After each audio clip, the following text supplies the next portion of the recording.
Je vais vous raconter Joe, roi du lasso, qui est paru il y a quelques années aux éditions Samir.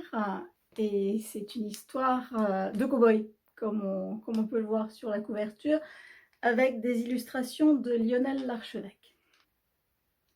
Quand je me suis réveillée ce matin, j'ai sauté de mon lit. J'ai couru à la cuisine pour prendre mon petit déjeuner le plus rapidement possible. Je voulais vite aller voir le petit veau qui est né la semaine dernière. Il est tout blanc, avec des taches rousses, et il a tout de suite pu tenir debout sur ses pattes pour boire le lait de sa mère. Pa m'a demandé comment je voulais l'appeler. J'ai proposé Calfie. En entendant ma voix, la bête a tourné son museau vers moi. Elle m'a bien regardée avec ses grands yeux noirs. Ensuite, elle a hoché la tête 2 ou 3 fois, de haut en bas. Mon grand frère Jim a éclaté de rire. On dirait que ce gros bébé est d'accord avec ta proposition. Pa a inscrit la naissance du nouvel arrivé, son poids et la couleur de sa robe sur son grand registre. Quand il est né, Calfie pesait déjà presque 2 fois plus que moi. Bref, ce matin, à peine debout, j'ai avalé l'assiette pleine de cookies que Ma avait préparée pour moi. Ensuite, j'ai bu un grand verre de lait et puis je me suis précipitée vers l'enclos. Mais une fois arrivée là-bas, j'ai poussé un cri. Tout le troupeau était là, oui, tout le troupeau, ou presque, car Calfie avait disparu. J'ai couru comme un fou à la recherche de Pa. Quand j'ai fini par le trouver à l'écurie, j'étais tout essoufflée. Il s'est envolé, le petit, c'est terrible. Mon père a arrêté de brosser les flancs de son cheval et s'est retourné vers moi calmement. Joe, je n'ai rien compris du tout à ce que tu as dit. Respire un coup, mon gars, et recommence plus lentement. Des fois, Pa, il m'énerve. Mais ce n'était pas le moment de rouspéter. Alors j'ai levé les bras au ciel et j'ai bien articulé. Le petit veau, Calfie, il a disparu. Pa ne voulait pas me croire. Il a dit que je n'avais certainement pas bien regardé. Mais quand il m'a suivi, il a été obligé de constater que j'avais vu juste. C'est à ce moment que Jim est arrivé. Fils, a lancé Pa. Est-ce que tu sais où... Jim a répondu en rougissant et un peu trop vite.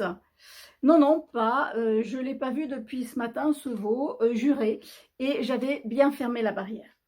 Mon père a froncé les sourcils, puis il est retourné vers l'écurie en grommelant. Moi, j'ai regardé mon frère bien en face. « Eh, comment tu savais ce que Pa allait te demander, hein? Tu peux m'expliquer ?» Il est devenu encore plus rouge, et sans me répondre, il est parti en courant sur les traces de notre père. Moi, je me suis dit que c'était trop louche. J'étais sûre qu'en vrai, il avait mal fermé la barrière, sûre aussi qu'il avait déjà remarqué la disparition du petit veau, mais qu'il avait peur de se faire gronder. Sans rien dire à personne, j'ai quitté le ranch en direction de la prairie. Le soleil n'était pas encore très haut dans le ciel. J'avais encore pas mal de temps avant le déjeuner. À un moment, j'ai vu se découper au loin les silhouettes de Pa et de Jim, chacun sur son cheval. Ils se dirigeaient vers nos pâturages du sud. Moi, j'ai continué d'avancer vers le nord jusqu'à la forêt. J'ai marché un peu sur le sentier à travers les arbres.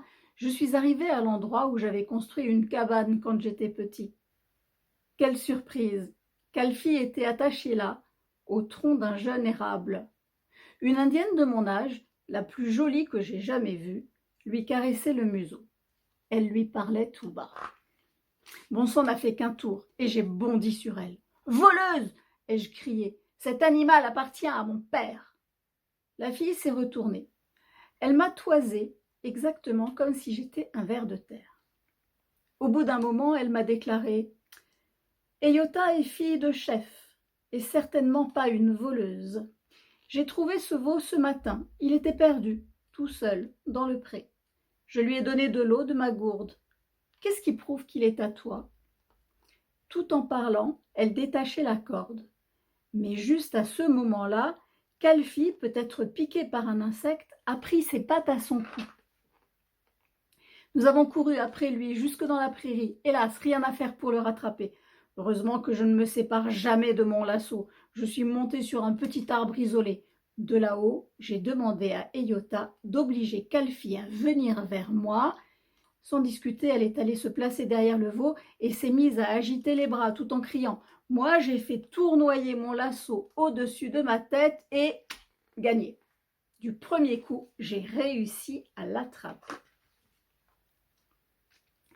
Quand je suis redescendue de l'arbre, Kalfi est venue vers moi et a frotté sa tête contre ma main. Eyota a haussé les épaules. Elle a désigné 2 cavaliers qui se rapprochaient. Elle a lancé « Je pense que cet animal est bien à toi. Au revoir, roi du lasso. Nous nous reverrons peut-être un jour. » Je lui ai fait un signe de la main, le cœur un peu battant, en la regardant se diriger vers les bois. Puis Pa est arrivé, suivi de Jim.